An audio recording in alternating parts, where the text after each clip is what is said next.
رسوله الكريم أما بعد فأعوذ بالله من الشيطان الرجيم بسم الله الرحمن الرحيم ما أصاب من مصيبة إلا بإذن الله وقال الله تعالى في مقام آخر قل لن يصيبنا إلا ما كتب الله لنا وقال النبي صلى الله عليه وسلم التائب من الذنب كمن لا ذنب له أو كما قال صلى الله عليه وسلم صدق الله العظيم وصدق رسوله النبي الكريم.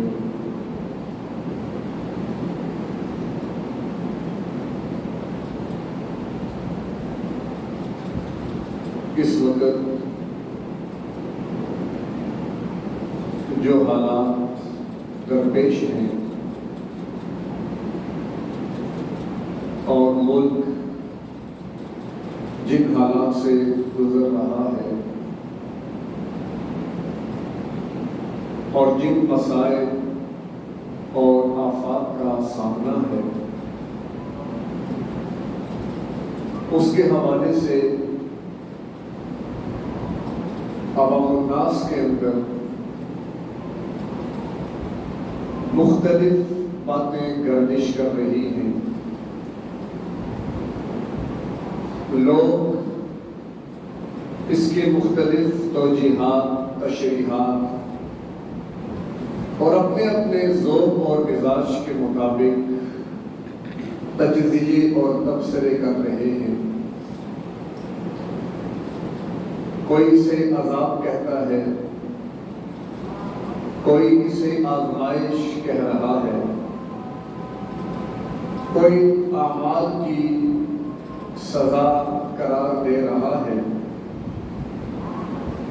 تو کوئی محض ایک قدرتی آفت اور ہماری نااہلی قرار دے رہا ہے. تو لوگوں کی مختلف باتیں، مختلف تجزیے. تو کوشش کرتے ہیں قرآن و سنت کی روشنی میں کہ ان حالات کی حقیقت کیا ہے، حالات کیوں پیش آتے ہیں، اور اس کے لیے میرے اور آپ کے لیے راہ عمل کیا ہوتی ہے یا ہونی چاہیے. تو اس میں ایک نقطہ سمجھنے والا تو یہ ہے کہ واقعات کی بنیاد پر جو تجزیے یا تبصرے ہوتے ہیں وہ دو طرح کے ہوتے ہیں. بعض مادی تبصرے اور تجزیوں کے قائل ہوتے ہیں، جبکہ بعض روحانی تجزیے اور تبصرے کو اپنے سامنے رکھتے ہیں. اب مادی تجزیہ کیا ہے کہ بس جی وہ ڈیم نہیں بنا ہوا تھا، بارشیں تو ہوتی ہیں، پانی زیادہ ہو گیا، سیلاب آ گیا، ہماری کچھ نااہلی ہے، ہماری کچھ مس مینجمنٹ ہے، جو بھی کہہ لیں. تو ان اسباب کی طرف معاملے کا رخ موڑا جاتا ہے. نہ تو یہ کہا جائے کہ یہ اللہ کا اس میں کوئی عمل دخل ہے یا نہیں، یا اللہ کی طرف سے کوئی عذاب یا پکڑ والی کیفیت ہے یا نہیں، ہماری اور آپ کی شامت اعمال ہے کہ نہیں. بس جی پانی آیا، سیلاب آ گیا، بارشیں زیادہ ہو گئی، ہمارے پاس انتظامات نہیں تھے، پانی اپنے آپے سے باہر ہو گیا اور یہ نقصان ہو گیا. یہ مادی تجزیہ ہے. اور اس کے مقابلے میں ایک روحانی تجزیہ بھی ہے. اب روحانی تجزیہ تو بڑا واضح ہے کہ یہ اللہ کے امر اور ارادے سے ہے. جب ایک بندہ اللہ کے حکم کے بغیر شاخ سے نہیں گرتا تو اتنے بڑے بڑے پانیوں کے سیلاب اپنی مرضی سے نہیں آ سکتے. تو لہذا اب روحانی تجزیہ کیا ہے کہ اس کے پیچھے اللہ ہے، اللہ کا امر، اللہ کا ارادہ ہے. اب اس کی بنیاد پر پھر دو چیزیں سمجھنے والی ہیں. ایک مقام پہ اللہ فرماتے ہیں ما اصاب من مصیبت الا باذن اللہ، کہ تم پر جو بھی مصیبت آتی ہے اللہ کے حکم سے آتی ہے. قل لن یصیبنا الا ما كتب اللہ لنا، ہمیں ہرگز کوئی تکلیف نہیں پہنچتی مگر وہی جو اللہ نے ہمارے لیے لکھ دی ہے. تو گویا براہ راست اس میں اللہ تبارک و تعالیٰ کا امر اور ارادہ. اب ایک دوسرا پہلو قرآن میں اللہ فرماتے ہیں ما اصاب من مصیبت فبما کسبت ایدیکم، کہ جو بھی تم پر مصیبت آئی وہ تمہارے ہاتھوں کی کمائی کی وجہ سے آئی.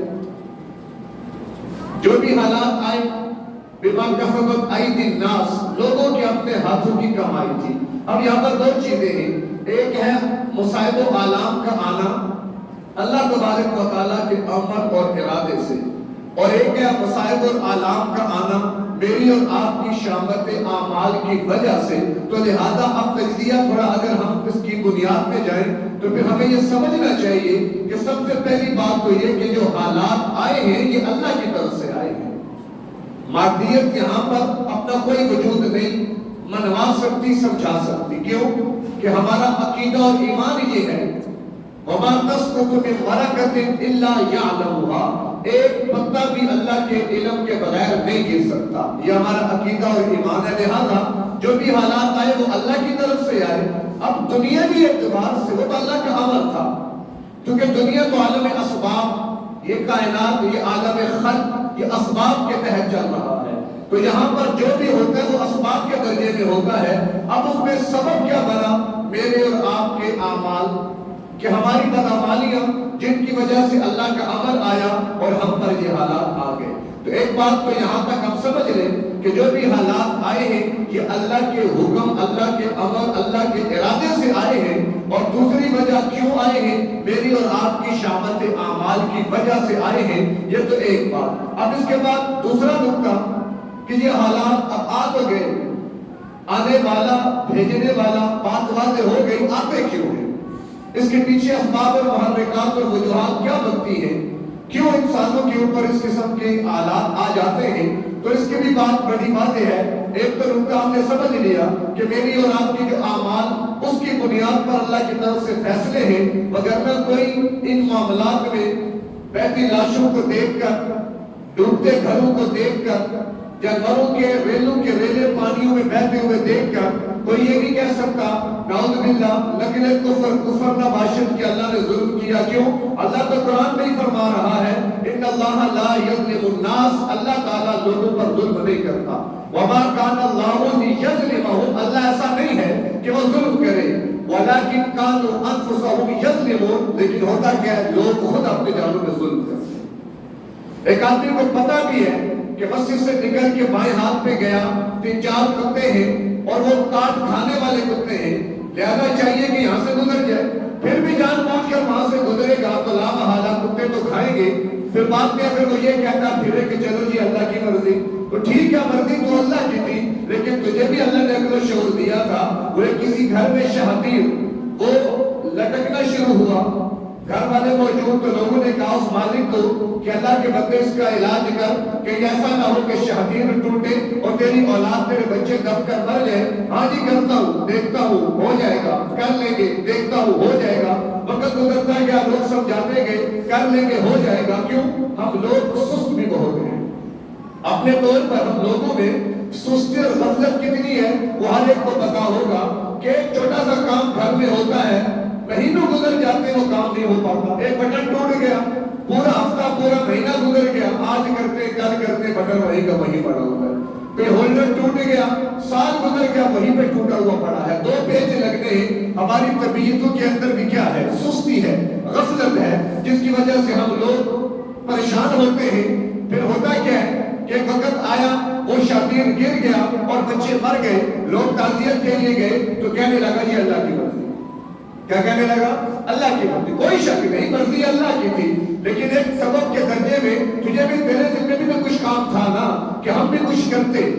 گویا کہ کوئی ذمہ داریاں ہماری بھی ہیں کہ ہم ان ذمہ داریوں کا احساس کریں. ہم گھر بناتے ہیں تو سوچتے ہیں کہ دھوپ کے لیے معاملہ کیسا ہو، ہوا کے لیے ہم کیا انتظام کریں. خدا نخواستہ گیس کی لیکیج ہوتی ہے اور گھر میں گیس مر جاتی ہے، وہ پورا دھماکہ بنتا ہے. تو میں گھر بناتے وقت اس میں کیسا اسباب مہیا کر دو کہ اگر خدا نخواستہ گیس کھلی رہ بھی جائے تو موت اور ہلاکت کا باعث. یعنی ہم کیا کرتے ہیں؟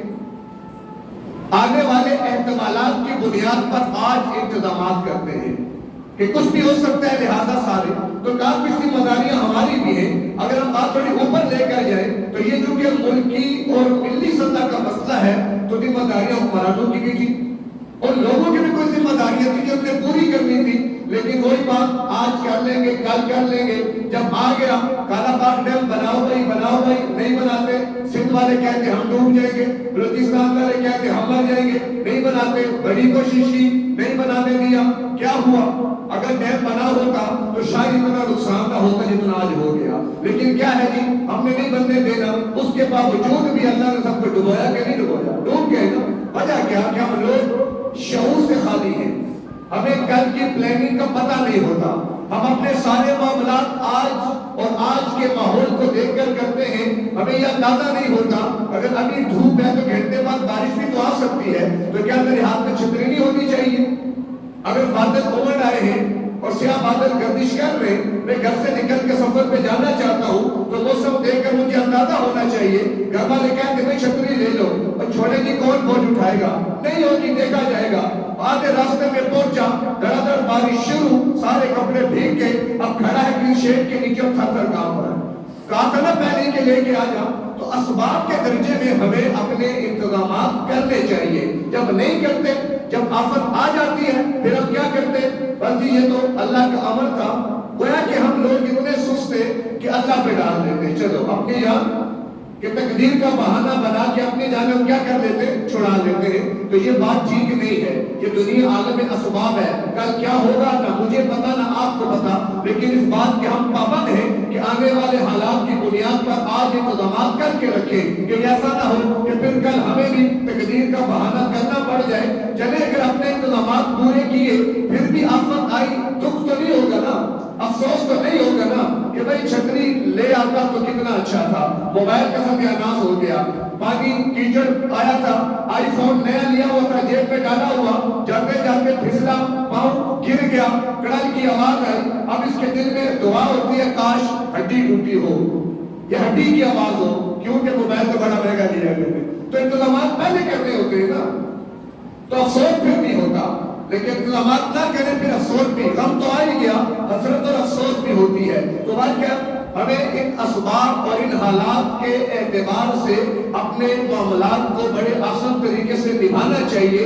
اللہ نے علم بھی دیا ہے، اللہ نے شعور بھی دیا ہے، باقی جن حالات میں آنا ہے وہ آ کے رہیں گے، اس میں آپ کچھ نہیں کر سکتے، میری اور آپ کی کوئی طاقت نہیں ہوتی، لیکن پھر جب اس طرح کے حالات آتے ہیں تو پھر ہم تقدیر کے بہانے بناتے ہیں۔ تو مارکیٹ میں دوسری بات مکمل ہوتی ہے کہ ہمیں آنے والے حالات کے پیش نظر آج اپنی بساط کے مطابق انتظامات کرنے چاہیے، سستی غفلت پہلو کہیں نہیں کرنی چاہیے۔ کیوں؟ اگر ہم نے آج الحمدللہ ہم ایٹمی طاقت ہیں، پوری دنیا نے روکا منع کیا، عالمی طاقتیں رکاوٹ بنی، اور سب کے مخالفت کے باوجود اگر ہم نے ایٹم بم بنا لیا تھا تو فقط سندھ اور بلوچستان والوں کی مخالفت کے باوجود ڈیم کیوں نہیں بنایا؟ ہم نے بنا لینا چاہیے تھا نا۔ اگر پوری دنیا میں ٹکر لے کر ایٹم بن سکتا ہے تو اپنے خطے کے لوگوں کو سمجھا کر ڈیم نہیں بن سکتا، لیکن ترجیحات کا فرق۔ لہذا پھر ہوتا کیا ہے، جب ایسے حالات آ جاتے ہیں تو پھر بعض چہرے سامنے آ جاتے ہیں، نااہلیاں سامنے آ جاتی ہیں۔ ایک بزرگ جا رہے تھے اور ایک جملہ کہتے جا رہے تھے، جو اللہ چاہے سو ہو، جو اللہ چاہے سو ہو، یعنی جو اللہ چاہے گا وہ ہو کے رہے گا۔ ایک نوجوان کو جب یہ بات کانوں میں پڑی، شرارتی کا پتھر لیا اور پیچھے اس کے سر پہ دے مارا، اس نے پیچھے مڑ کے دیکھا تو نوجوان نے کہا پیچھے کیا دیکھتا ہے، جو اللہ چاہے سو ہو، اللہ نے چاہا تو ہو گیا۔ اس نے بڑا عجیب جواب دیا بزرگ نے آگے سے، اس نے کہا واقعی کوئی شک نہیں، اللہ کی چاہت تھی، اس چیز نے ہونا تھا، پیچھے مڑ کے میں نے یہ دیکھا کہ اس میں منہ کس کا کالا ہوا ہے، اس میں منہ کس کا کالا ہوا، وہ دیکھ رہا تھا۔ تو اب کیا ہوا، جو ہونا تھا سو ہو گیا، حکمرانوں کے منہ کالے ہو گئے، خاص تمہارے گھومتے ہو، کیا وفاقی گھومتے ہو، کیا ہمارے حکمران ہو، کیا ہوا، ان سب کی نااہلی سامنے آ گئی، سب کے منہ کالے ہو گئے۔ عوام کے لیے، شعور کے لیے، بیداری کے لیے اللہ نے سامان مہیا کیا کہ یہ ہیں تمہارے حکمران، یہ ہیں تمہارے وہ لوگ کہ جن کو تم اپنا لیڈر قرار دیتے ہو، جن کو تم اپنا بڑا سمجھتے ہو، ان کی نااہلیاں دیکھ لو۔ اب بات میں ہوتا کیا ہے، 1 گھنٹے میں پتہ نہیں کتنے ارب روپے جمع ہو گئے، دوسرا کہتا ہے میں نے 1.5 منٹ میں اتنے ارب جمع کر لیے۔ وہ اللہ کے بندو بدبختو، اگر تم 1 منٹ اور 1 گھنٹے میں اتنے اربوں روپے جمع کر سکتے ہو تو IMF کے سامنے بھی کس چیز کی بھیک مانگنے جاتے ہو؟ اگر 1 گھنٹے میں تم نے اربوں روپے جمع کیے تو 3.5 سالوں میں کیوں بھکاری بن کے IMF کے سامنے گھٹنے ٹیکتے رہے؟ تو یہ نااہلیاں ہیں اور اس کے پیچھے بہت ساری چیزیں ہیں۔ اللہ نے تمہیں شعور دیا ہے، اس کو استعمال میں لاؤ تاکہ تمہیں سمجھ آئے کہ تم نے اب اپنی راہ عمل کو کس بنیاد پر متعین کرنا ہے، اور کم از کم ہمارے غربا۔ پھر ایک اور چیز چلے غربا کے لفظ سے سامنے آ گئی کہ دیکھیں بالفرض تم کہتے ہو یہ عذاب ہے، وہاں تو غریب مارا گیا، کچے مکان گر گئے، غریب کے پہلے تو فقر فاقہ شدہ شکار تھے، اگر عذاب میں آنا ہوتا زرداری پہ آتا، بلاول کے اوپر آتا، عمران خان پہ آتا، نواز شریف پہ آتا، XYZ فلاں بڑے بڑے لوگ ان پہ آتے نا، یہ غریبوں پہ عذاب کیوں آئے؟ تو بات یہ ہے کہ بات امیر اور غریب کی نہیں ہوتی۔ دیکھیں اب عذاب کا پہلو میری اور آپ کی نگاہوں میں ہے، ان کی لاشیں، ان کا بے گھر ہونا، ان کے فقر و فاقے، ان کی آہیں سسکیاں، ان کا رونا، گھروں کے گرتے معاملات کو دیکھ کر تڑپنا، ان کی نیندوں کا اڑ جانا، بے آسرا ہو جانا، یہ میری اور آپ کی ظاہری نگاہ ہے، لیکن اگر اس کے پیچھے دیکھیں کتنی بڑی خیر پوشیدہ ہے کہ اللہ نے سب کی بخشش فرما دی، سب کو اللہ نے جنت میں بھیج دیا۔ دنیا کا یہ 5 مرلے کا کچا مکان گرا کر اگر جنت کا محل مل جاتا ہے تو سونا مہنگا ہے۔ وہ تو دیکھیں معاملات اپنی جگہ ہے، تو یہ تو اللہ نے غریبوں پہ رحم کیا کہ دنیا تمہارے لیے خام خواہ جہنم بنی ہوئی تھی، چلو اس سے جان چھڑاؤ، آخرت کی جہنم سے تم کو بچا لیتا ہوں، اور تم جنت کے اندر آ جاؤ، جنت کے محلات تمہارے منتظر ہیں۔ تو اس کے اندر بھی کیا ہے کہ ظاہری طور پر تو ہمیں سمجھ آیا کہ یہ تو عذاب ہے، وہ دیکھو لاشیں، وہ بچوں کی لاشیں، وہ عورتوں کی لاشیں، وہ لوگ بے گھر، نہ جانے کیا کچھ، لیکن اس کے پیچھے خیر کتنی ہے۔ حدیث ہے اللہ نے حکم دیا ملک الموت کو کہ فلاں کے تختے جگر کی روح قبض کر کے لے آؤ، وہ روح قبض کر کے لے آیا، جبریل ملک الموت سے اللہ نے فرمایا ہاں جی سناؤ، اس کی روح قبض کر لی، وہ تو اس کا لاڈلا تھا، چہیتا تھا، لخت جگر تھا، اس کے جگر کا ٹکڑا تھا، جب تو نے روح قبض کی تو اس نے کیا کہا؟ اس فرشتے نے جواب دیا، اس نے کہا میرے اللہ کی مرضی، جیسے میرا اللہ چاہے۔ تو اللہ نے فرمایا اچھا اس نے یہی کہا، کہاں یہی کہا؟ فرمایا جاؤ اس کے لیے جنت میں محل تیار کر۔ تو بظاہر دنیاوی اعتبار سے یہ مصائب اور آلام یہ پریشان ہونے کی چیزیں نہیں ہے، ٹھیک ہے انسان ہے فطرتاً کمزور، خلق الانسان ضعیفا، کمزور ہے، لیکن اس کے پیچھے جو اللہ نے اس کے لیے خیریں رکھی ہوئی ہے کہ ان کو سوچے، کہ ان کے بارے میں غور کرے، بیٹا دنیا میں کتنا عرصہ رہتا، میرے یہ گھر کتنا عرصہ رہتے، گھروں کے مکین کتنا عرصہ رہتے، مرنا تو تھا۔ لوگ اعتراض کرتے ہیں قربانی کے ایام میں کہ ہزاروں جانوروں کو تم موت کے گھاٹ اتار دیتے ہو، انہیں ذبح کر کے مار دیتے ہو، تو ٹھیک ہے، اور جو اس کے بھی جوابات علماء نے دیے، ایک بڑی پیاری بات یہ کی جاتی ہے کہ دیکھو ہر نفس نے مرنا ہے، ان جانوروں نے بھی مرنا ہے، لیکن موت 2 طرح کی ہے، ایک موت وہ جو قربانی کی وجہ سے آتی ہے، اور ایک موت وہ جو کسی بیماری کی وجہ سے آتی ہے۔ اب پوچھو اس جانور سے کہ اس کے لیے اذیت ناک موت کون سی ہے؟ مرنا تو برحق ہے، لیکن 1 سیکنڈ میں چھری جب چلتی ہے فوراً روح نکل جاتی ہے، تکلیف کم ہو جاتی ہے۔ اس کے مقابلے میں اگر اس کو زندہ چھوڑ کر جنگل میں بھیج دیا جائے، وہ زخمی ہوگا، زخم کا چور چور، پھر اس میں کیڑے پڑ سکتے ہیں، پھر سوچیں وہ روز جیے گا روز مرے گا۔ تو مشکل موت سے اللہ نے اس کے لیے آسانی کر دی۔ موت تو تھی، یا تو ہونا کہ ہم موت سے بچ جائیں گے، موت سے راہ فرار اختیار کر لیں گے، پھر تو ٹھیک ہے، بات سمجھ میں آتی ہے۔ جب موت سے فرار نہیں ہے، مرنا مقدر ہے، تو پھر کیوں نہ ایسی موت مانگی جائے کہ جس کی بنیاد پر ابد الآباد کی زندگی مل جائے۔ اصل تو وہ ہے نا زندگی، یہ کوئی زندگی ہے جو ہم گزار رہے ہیں۔ کبھی مہنگائی کے بم گرتے ہیں، کبھی حالات کی خرابیاں آتی ہیں، کبھی رشتہ داروں میں پھوٹ پڑتی ہے، کبھی گھریلو جھگڑے ناچاکیاں ہیں، کہیں پر والد اولاد کی وجہ سے پریشان، کہیں اولاد اپنے والدین سے تنگ، بھائی بھائی کا دشمن بن بیٹھا، آج کسی کی عزت محفوظ نہیں، آبرو محفوظ نہیں۔ تو وجہ کیا ہے؟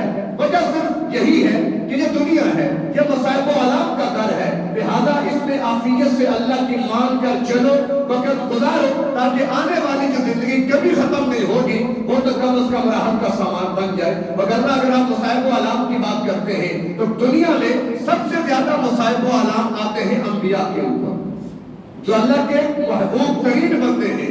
پھر انبیاء میں سے بھی امام الانبیاء صلی اللہ علیہ وسلم پر ایک طائف کے موقع پر آنے والی مشقت اتنی بھاری تھی کہ سب انبیاء کی مشقتیں جمع کر لے تو یہ مشقت بھاری ہے. کس کی؟ محمد عربی صلی اللہ علیہ وسلم کی. یہ کون ہے؟ اللہ کے محبوب ہیں. تو بھئی اللہ کی سنت کیا ہے کہ اللہ اپنوں کو آزماتا ہے. اللہ چاہتا ہے میں درجے بلند کروں، لہذا قانون فطرت یہی ہے کہ پھر اللہ ان کو آزمائش میں ڈال کر امتحان میں مبتلا کر کے اگر وہ شکر گزار بن جاتے ہیں، وہ شکر و شکایت نہیں کرتے، تو اس کی بنیاد پہ اللہ انہیں کتنا نوازیں گے. ایک آدمی جنت میں پہنچا، جنت کے انعامات کو دیکھا، جنت کے محلات کو دیکھا، وہاں کی ساری چیزوں کو دیکھا تو وہ بڑا حیران پریشان رہا. اتنے بڑے بڑے اعمال تو میں نے نہیں کیے، اتنی بڑی نیکیاں تو میں نے نہیں کی، یہ بڑے بڑے اجر کہاں سے مل گئے؟ تو اللہ فرمائے گا تجھے دنیا میں کانٹا چبھا تھا، تو نے صبر کیا، شکر کیا، یہ اس کا انعام ہے. حدیث میں آتا ہے وہ کہے گا کاش دنیا میں مجھے لوہے کی کینچی کے ساتھ ایک ایک کر کے کتر دیا جاتا کہ ایک کانٹے پر اتنا انعام ملا تو پورے وجود کو اگر کاٹا جاتا، قیمہ بنایا جاتا، کتنا بڑا انعام مل جاتا. تو مومن کا تو ہر معاملہ خیر والا ہے. تو بات ہے یہ حالات ان سے گھبرانا نہیں ہے، اللہ کا شکر ادا کرنا ہے کہ جو چلے گئے الحمدللہ ہمارے یہ عقیدہ ہے کہ وہ جنت میں پہنچ گئے کہ پانی میں ڈوب کر وفات پانے والوں کو ڈبل شہادت کا ثواب ملتا ہے. اللہ قبول فرمائے. اگلی بات سمجھنے والی کیا ہے کہ اس قسم کے حالات جب پیش آ گئے تو ہم فقط صبر شکر کر کے نہیں بیٹھنا، کیونکہ وہ گئے نا، میں اور آپ تو بھی زندہ ہے. وہ چلے گئے، وہ تو کامیاب ہو گئے نا، لیکن میں اور آپ تو کیا ہے؟ زندہ ہے. میں اور آپ زندہ ہے. وہ چلے گئے تو گویا ان پر اگر بالفرض والمحال ہم کہتے ہیں کہ عذاب تھا، وہ چلے گئے، ہمارا کیا بنے گا؟ تو ہم نے نہیں رہنا دنیا میں، ہم نے سوچ بچار نہیں کرنی، تو تجزیہ کرنا ہے، ہم نے سوچنا ہے ان پر یہ حالات آئے تو کیوں؟ کل یہ حالات ہم پر بھی آ سکتے ہیں. وَاتَّقُوا فِتْنَةً لَا تُصِيبَنَّ الَّذِينَ ظَلَمُوا مِنكُمْ خَاصَّةً. اس آزمائش اور عذاب اور پکڑ سے ڈرو جو تم پہ خاص لوگوں پہ نہیں آتی، جب آتی ہے تو پھر بہت ساروں کو بہا کے لے جاتی ہے. تو اس کی بنیاد پر اگلی بات یہ سمجھے کہ بعض گناہ یعنی جتنے بھی آفات اور مصائب آتے ہیں اس کے پیچھے گناہ دو طرح کے ہوتے ہیں. بعض گناہ ہوتے ہیں انفرادی، میرا ذاتی گناہ، آپ کا ذاتی گناہ. بعض گناہ ہوتے ہیں اجتماعی، جو ملک قوم ملت کے اجتماعی گناہ ہوتے ہیں. یہ بات ذہن میں رکھیں. جہاں تک تعلق ہے انفرادی گناہ کا، اس کا تو معاملہ کیا ہے؟ آپ نے کوئی نیکی کر لی، اللہ گناہ مٹا دے گا. آپ نے توبہ کر لی، اللہ گناہ مٹا دے گا. صدقہ خیرات کیا، اللہ گناہ مٹا دے گا. وہ ذاتی معاملہ ہے. لیکن جب من حیث القوم اجتماعی طور پر گناہ عام ہو جاتے ہیں تو پھر اقبال نے کیا کہا تھا؟ فطرت افراد سے اغماض بھی کر لیتی ہے. فطرت افراد یعنی فرد سے اغماض کیا مانا؟ آنکھیں بند کر چلو خیر ہے، لیکن کبھی نہیں کرتی ملت کے گناہوں کو معاف. لیکن جو اجتماعی گناہ ہوتے ہیں ان کی سزا پھر آ کر رہتی ہے. ہاں اس میں پھر اللہ کے اپنے قانون ہیں کہ چاہے تو وَاتَّقُوا فِتْنَةً لَا تُصِيبَنَّ الَّذِينَ ظَلَمُوا مِنكُمْ خَاصَّةً. سب کو اس کے اندر لپیٹ دے. پھر کل قیامت میں کیا ہوگا؟ وَامْتَازُوا الْيَوْمَ أَيُّهَا الْمُجْرِمُونَ. دنیا میں نیک اور بد سارے رگڑے میں آ گئے ہو، اب جاؤ آخرت میں ہم تو بھی معاملہ نپٹانا ہے، لہذا مجرم الگ ہو جاؤ، نیک صالح الگ ہو جاؤ. نیک صالحین کو جنت ملے گی، مجرمین جہنم میں پہنچیں گے. ایک قانون یہ ہے. ایک قانون اللہ اور بتاتا ہے وَأَنْجَيْنَا الَّذِينَ يَنْهَوْنَ عَنِ السُّوءِ. ہم بچا بھی لیتے ہیں ان لوگوں کو جو اپنے تئیں پوری کوشش کرتے ہیں کہ دنیا سے گناہ مٹے، اللہ کا نظام قائم ہو، جو اس فکر میں رہتے ہیں. پھر اللہ ان کو معجزاتی طور پر بھی بچا لیتا ہے کہ جیسے اللہ نے ابراہیم کو آگ سے بچایا کہ نہیں بچایا. ابراہیم ارادہ کر کے نکلے کہ ہم نے ظلم، جبر، اللہ کی نافرمانی اور بغاوت کے خلاف بغاوت کرنی ہے، اللہ کے علم توحید کو بلند کرنا ہے. حالات آئے، موت تک پہنچ گئے. اللہ نے کس طرح معجزاتی طور پر کہاں سے بچایا؟ موسیٰ علیہ السلام کو اور پوری قوم بنی اسرائیل کو کیسے اللہ لہروں بفری لہروں سے بچا لیا. یہ اللہ کا قانون ہے کہ جو اللہ کے لیے، اللہ کے دین کے لیے بندوں کی اصلاح اور ان کی فلاح و بہبود کے لیے اپنا تن من سب کچھ لگانے کے لیے آ جاتا ہے تو پھر جیسے بھی حالات ہو اللہ بچنے کے اسباب پیدا کر دیتا ہے. تو گویا کہ پھر مجھے اور آپ کو اب چاہیے کہ پہلی بات تو یہ کہ توبہ کریں, دوسری بات یہ کہ اپنی نہیں بلکہ سب کی فکر کریں, کیونکہ عذاب اس پہ آیا تو ساتھ کام میرا بھی ہو جانا ہے. کیوں؟ اور حدیث ہے نا, وہ کشتی جا رہی ہے, 2 منزلہ ہے, ایک منزل جو پانی کے اندر ہے, دوسری منزل اوپر ہے. اب اوپر والوں کو پانی چاہیے, وہ تو وہاں سے ڈول ڈال کے نکال لیتے ہیں. نیچے والوں کو پانی چاہیے, وہ اوپر والی منزل پہ جاتے ہیں, ان کے درمیان سے گزرتے ہیں, انہیں تکلیف دیتے ہیں, وہاں سے پانی بھر کے لاتے ہیں, راستے میں کیچڑ کرتے ہیں, گراتے ہیں, تنگی ہے, مشکل ہے, ان کی باتیں ہیں. اب لہذا اب نیچے والوں میں ہمارے قرآنوں جیسا کوئی بندہ تھا, اس نے کہا ایک کام کرو, ادھر نیچے ہی سراغ کر لو. کیا کرو؟ ادھر نیچے ہی سراغ کر لو, بجائے اوپر جانے کے ان کی تانے باتیں سننے کے, نیچے سراغ کرو, پانی نکال لیا کریں گے. اب یہ بات چل پڑی, 2/3 اکثریت نے کہا ٹھیک ہے جی, ہم آپ کے ساتھ کھڑے ہیں, آپ کے شانہ بشانہ ہیں, آپ سراغ کریں, ہم آپ کی مدد کریں گے. تو اللہ کے محبوب پیغمبر نے فرمایا اگر اوپر والوں نے نیچے آ کر ان کے بازو کو نہ پکڑا تو نیچے والے تو ڈوبیں گے, بچیں گے اوپر والے بھی نہیں. تو لہذا گناہگار تو جائیں گے تو ہماری بھی خیر پھر نہیں ہوگی. خیر ہم بھی گناہگاروں میں ہی ہیں تو پھر بیچارے نیک لوگ بھی چلے جائیں گے, سادے لوگ بھی چلے جائیں گے. تو لہذا ایک فکر پیدا کرنی ہے, ایک اجتماعی سوچ پیدا کرنی ہے, اپنے سے, اپنے گھر سے, اپنی اولاد, اپنی آل عزیز و اقربا سے آغاز کرنا ہے. رجوع اللہ کی مہم چلانی ہے, توبہ کی مہم چلانی ہے. ان پر حالات آئے, اپنے آنکھوں سے دیکھا ہے, وہ اللہ کے دشمن, ہم اللہ کے دوست نہیں ہیں, وہ بھی اللہ کے بندے, ہم بھی اللہ کے بندے, وہ چلے گئے, ہم بچ گئے, کل ہمارا کیا ہوگا نہیں معلوم. عبرت حاصل کر لو, عبرت پکڑ لو. کیا وجہ؟ اسباب پر غور کرو, محرکات پر غور کرو. ہو کیا رہا ہے؟ محنت کر رہا تھا, ایک خرابی گناہ میرے کسی بھی عمل سے اللہ معاف کر دے گا, بخشش فرما دے گا. اجتماعی جو گناہ ہوتے ہیں من حیث القوم, ان کی سزا مل کے رہتی ہے. مثال کے طور پر 14 اگست گزرا ہے, پاکستان بنا کس بنیاد پر؟ لا الہ الا اللہ. کیا فرمایا قائد اعظم نے؟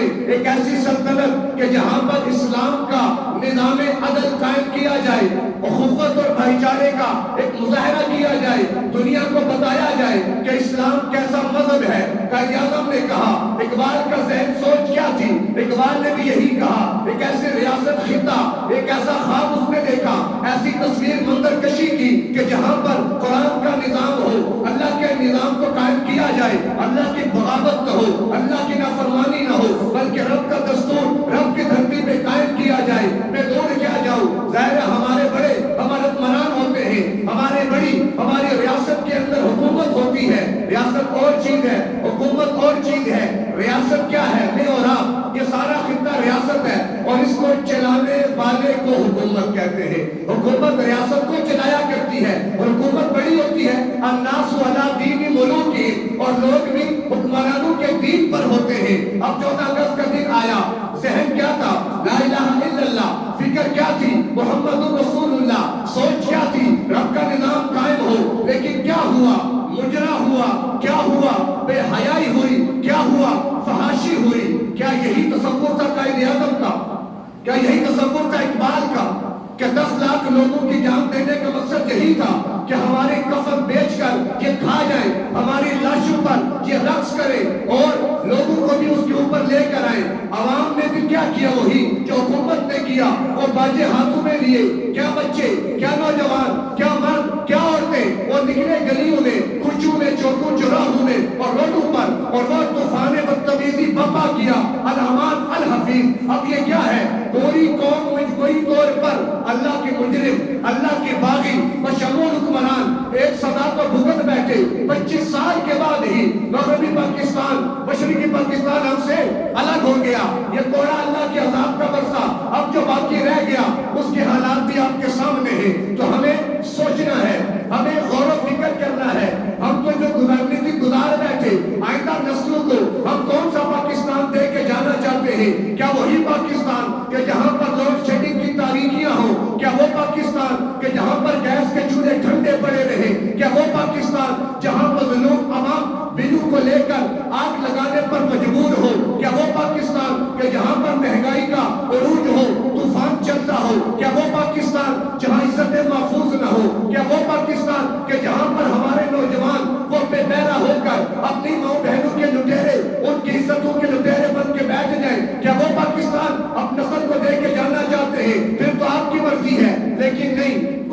نہیں چاہتا، کوئی بھی یہ نہیں چاہے گا کہ اپنی نسل کو تباہ کر کے جائے، برباد کر کے جائے. تو پھر یہ بربادی سے فلاح کا سفر کیسے ہوگا؟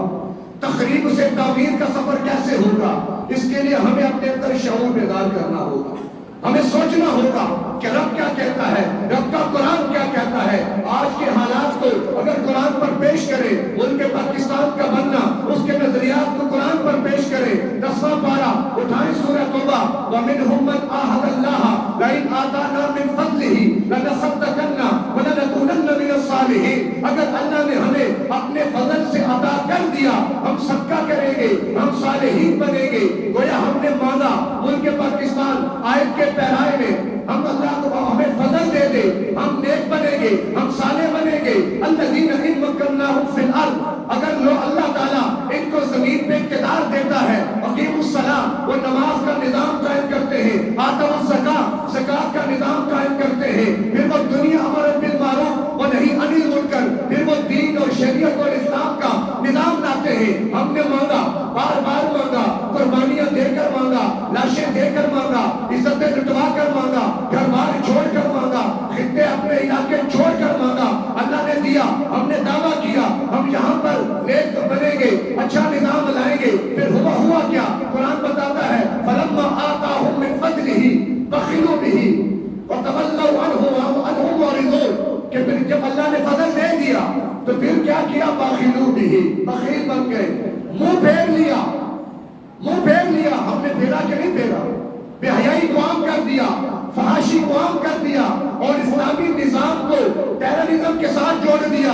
جو اسلامی نظام کی بات کرے وہ ٹیررزم، وہ اس کے برابر، وہ دہشت گردی ہے. کہاں؟ ملک پاکستان کی دھرتی پر کہ جس کی بنیاد ہی لا الہ الا اللہ کے اوپر کھڑی ہے. یہ کیسا معاملہ ہے؟ تو بات کر کیا ہوا؟ وہ قرآن بتا رہا ہے. پھر سزا کیا ملی؟ فَعَاقَبَهُمْ نِفَاقًا فِي قُلُوبِهِمْ، اللہ نے ان کے دلوں میں نفاق کو پیدا کر دیا. کیا سارے اللہ نے منافق کر دیے؟ معاف کیجئے گا، قرآن کی آیتوں میں اپنی بات نہیں کر رہا. اس آیت کی روح سے آج مسلمان حکمران ہیں پاکستان کے یا پاکستان کی عوام ہے، قرآن ان پر نفاق کا فتویٰ لگا چکا ہے. فَعَاقَبَهُمْ نِفَاقًا فِي قُلُوبِهِمْ، اور اللہ نے ان کو ذلت میں ڈال دیا. یوم یلقونہ، جب تک کہ وہ اللہ سے ملاقات نہ کر لے. تو کیسی آیت ہے، کیسی اب کئی آیات اس حوالے سے کہ اللہ سے مانگا جائے، اللہ دیتا ہے. جب ناقدری ہوتی ہے پھر عذاب کے کوڑے آتے ہیں، اور ہم تو اجتماعی طور پر سارے منافق ہو گئے قرآن کی روح سے. اور نفاق کیا ہے؟ 4 علامات اللہ نے بتائی ہے. اذا وعد اخلف، وعدہ خلافی. سوچیں ہمارے معاشرے میں وعدہ خلافی کس درجے کی ہے. ایک فرد سے لے کر ایک معاشرے تک، معاشرے سے لے کر ریاست تک، ریاست سے لے کر سیاست تک، ہر جگہ وعدہ خلافیاں. ووٹوں سے پہلے کتنے سبب بات دکھائے جاتے ہیں اور عوام بھی لٹو بن جاتی ہے. پھر بعد میں ہوتا کیا ہے؟ بندر الیکشن میں جنگل میں بندر ناظم بن گیا. اب لوگوں کو مسائل پیش آئے، پہلے تو سب کے پاس گیا مجھے ووٹ دو، ووٹ مل گئی، ناظم بن گیا، چیئرمین بن گیا. لوگ آئے جانور، بھئی ہمیں فلاں مسئلہ ہے، ہاں بھائی میرا فلاں مسئلہ ہے، ہاں بھائی میرا فلاں مسئلہ ہے. سب کے مسئلے سنے، درخت کے اوپر چڑھا، ایک شاخ سے دوسری شاخ، دوسری شاخ سے تیسری شاخ. لوگوں نے کہا ناظم صاحب ہمارے مسائل، کہا چھوڑو اپنے مسائل کو، میری آنیاں جانیاں دیکھو. آج وہی کیفیت ہے ہمارے ساتھ. اذا وعد اخلف، وعدہ خلافی ہمارے معاشرے میں ہے کہ نہیں؟ نمبر 2، اذا حدث کذب، کہ منافق جب بولتا ہے تو جھوٹ بولتا ہے. بتائیں ہمارے معاشرے میں کتنا جھوٹ عام ہو چکا ہے. یہ موبائل کدھر ہو؟ کھڑا کھڑنا پل پہ ہو، پرواب کے آس کر آئے ہو، ابھی پہنچا، کدھر ہو؟ یہ روڈ پہ ہو، گھر میں لیٹا ہوا ہے. اچھا فلاں، کتنا جھوٹ عام ہو گیا. اذا حدث کذب، غلط تو نہیں کہہ رہا کہ ہمارے معاشرے میں چیزیں پھیل نہیں گئی. اگلی بات وَإِذَا اؤْتُمِنَ خَانَ، کہ منافق وہ ہوتا ہے جب اس کو کسی بات کا امین بنایا جائے وہ خیانت کرتا ہے. خیانت کیا خیال ہے؟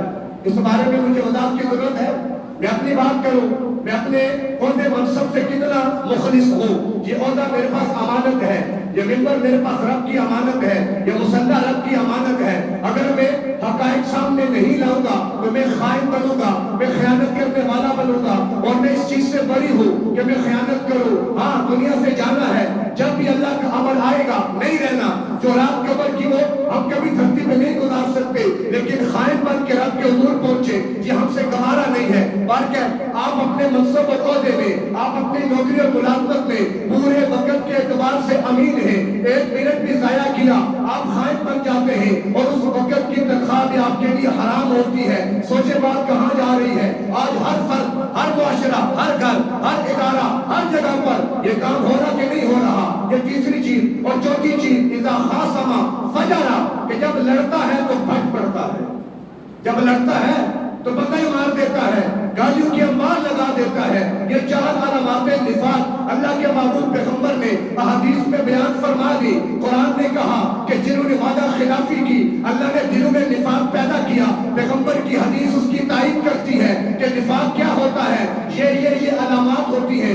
آج دیکھ لو اپنے معاشرے میں ہر فرد کے اندر اگر ایک علامت ہے تو 25% منافق، اگر 2 علامات ہیں تو 50% منافق، اگر 3 علامات ہیں تو 75% منافق، اگر 4 علامات ہیں تو 100% منافق۔ اور آپ پتہ تجزیہ کرے پتہ چل جائے گا اس کو۔ دوبارہ کیا خلاصہ ساری بات کا مختصر یہی ہے کہ سب سے پہلی بات کہ ہر معاملے کے پیچھے عمل ارادہ اللہ کا۔ دوسری بات، ہمارے اعمال وہ ہمارے لیے شامت بن کر آتے ہیں۔ تیسری بات، ان حالات کو دیکھ کر ہمیں اللہ کی طرف رجوع کرنا چاہیے۔ حضرت علی سے کسی نے پوچھا آزمائش اور عذاب میں کیا فرق ہے؟ حضرت علی نے فرمایا کہ جن حالات کے پیش آنے کے بعد رجوع اللہ کی توفیق ملے وہ آزمائش ہے، اور جن حالات کے پیش آنے کے بعد اللہ سے اور بندہ دور ہو یہ عذاب ہے۔ اب یہ حالات پیش آ گئے، سیلاب آ گیا، ہم سب من حیث القوم اجتماعی طور پر عذاب پہ پکڑے گئے۔ اب اس کے بعد جن کا رجوع اللہ کی طرف ہو گیا الحمدللہ یہ ان کے لیے آزمائش ہے، اللہ درجے بلند کرے گا۔ اور اس کے باوجود بھی گھروں میں گانا بجانا چل رہا ہے، اس کے باوجود میں گھروں میں ٹی وی پڑا ہوا ہے، اس کے باوجود ہماری نمازیں قضا ہو رہی ہیں، اس کے باوجود بھی اگر بے دینی ہے، فحاشی ہے، عریانی ہے، تو پھر سمجھ لیں کہ یہ عذاب تھا۔ اور عذاب کی اصول ضابطہ کیا ہے؟ فَلَنُذِيقَنَّهُم مِّنَ الْعَذَابِ الْأَدْنَىٰ دُونَ الْعَذَابِ الْأَكْبَرِ، کہ بڑے عذاب سے پہلے اللہ چھوٹے عذاب بھیج کر گھنٹی بجاتا ہے، سمجھ جاؤ ان پر عذاب آ گیا، وہ چلے گئے، میرے اور آپ کے لیے گھنٹی بج گئی۔ اگر میرے اور آپ نے ہوش کے ناخن نہ لیے اور اپنی زندگی کو نہ بدلا، اپنے طور طریقے نہ بدلے، آپ نے اللہ کی طرف رجوع نہ کیا، اولادوں کو دیندار نہ بنایا، خود دیندار نہ بنے، وہ عذاب ادنا تھا۔ عذاب اکبر اللہ ہماری حفاظت فرمائے۔ میں بات ہی نہیں کرتا کہ لرزتی ہے زبان، ہمیں ہمت نہیں ہے، لیکن افسوس کا مقام ہے کہ غفلت بہت بڑھ چکی ہے، دلوں پہ تالے پڑے ہوئے ہیں، اور نکلنے کا واحد راستہ رب کا قرآن ہے۔ اس کے ساتھ تعلق جوڑ لے جو آج قرآن سے جڑ گیا۔ میں کہتا ہوں اگر وہ آگ کے اندر بھی پھینک دیا گیا اللہ ابراہیم کی طرح اس کی حفاظت کرے گا، مچھلی کے پیٹ میں چلا گیا یونس کی طرح اللہ حفاظت کرے گا۔ کیوں؟ یونس جانتے تھے میں اندھیروں میں آ چکا، اب اللہ کے سوا میرا کوئی بھی نہیں ہے۔ تو آپ بھی یہ سمجھ لیں ہم دنیا کے پیٹ میں پھنس چکے ہیں، گناہوں کی مچھلیوں نے ہمیں نگل لیا ہے، سوائے اللہ کے ہمارا کوئی آسرا نہیں ہے۔ پکارے اللہ کو، رجوع کرے اللہ کی طرف، لوٹے اللہ کی طرف۔ اللہ بڑی بے نیاز ذات ہے، وہ تانا بھی نہیں دے گا، وہ آپ کو کچھ نہیں کہے گا۔ 100 بندے قتل کر کے بھی اگر اللہ نے بخشش کا سامان کر دیا، ہم نے بندے تو نہیں نہ مارے، وہ تو بنی اسرائیل کا تھا، ہم تو اس کے پیغمبر کی امت ہیں۔ وہ نسبت کتنی بڑی ہے، وہ نسبت ہی بہت بڑی ہے۔ اللہ نے اس نسبت کی لاج رکھنے کی توفیق دے۔ ہم نسبت کی بنیاد پر باغی ہو گئے، باغی نہیں بننا تھا، لاج رکھنی تھی تاکہ اللہ کے محبوب پیغمبر فخر کرتے کہ فیڈرل ٹاؤن والوں کو دیکھو اللہ نے کتنا نوازا، میں ان پہ فخر کرتا ہوں۔ اور جس پر آمنہ کا لال فخر کر لے تو اس کی عظمت اور شان کے کیا کہنے۔ لیکن یہ کیسے ہوگا؟ دینداری کے ذریعے، اللہ کی طرف رجوع کے ذریعے، اور اپنے آپ اور اپنے شعور کو بیدار کرنے کے ذریعے۔ تو لہذا آغاز کریں اپنے آپ سے، اپنے گھر سے۔ میں بھی توبہ طائب ہوں، آپ بھی توبہ استغفار کریں تاکہ یہ عذاب کے جو حالات، یہ بادل جو منڈلا رہے ہیں، یہ ہمارے سر سے ٹل جائیں اور اللہ کی رحمت ہمیں اپنے دامن میں ڈھانپے۔ وگرنہ کوئی پتہ نہیں، جو آج کا دن سکون سے گزرا تو کل کا موسم خراب ہوگا۔ سحر کی خوشیاں منانے والوں سحر کے تیور بتا رہے ہیں، ابھی تو اتنی گھٹن پڑے گی کہ سانس لینا محال ہوگا۔ اللہ ہمیں سمجھنے کی توفیق عطا فرمائے۔